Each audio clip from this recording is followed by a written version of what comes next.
প্রতি বছর আল্লাহ রাব্বুল আলামিন সারা বছরের ভাগ্য লিপিবদ্ধ করে থাকেন।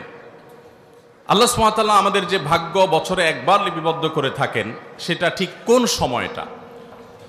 আমরা অনেকে আছি এক রাত ইবাদত বন্দেগী করে আল্লাহ রাব্বুল আলামিনকে আমাদের ভাগ্যের জন্য ভালো কিছু লেখা হয় তার জন্য দোয়া করি, কান্নাকাটি করি এবং মনে করি এটা যথেষ্ট।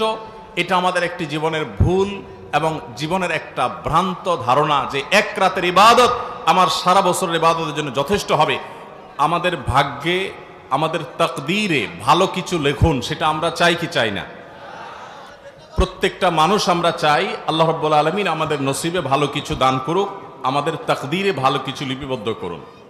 তাকদীরে ভালো কিছু যেন লেখা হয়, নসিবে ভালো কিছু যেন আল্লাহ রাব্বুল আলামিন রাখেন, বরাদ্দে যেন ভালো কিছু রাখেন, সেজন্য আমরা কি করতে পারি? আজ আমরা সে বিষয়ে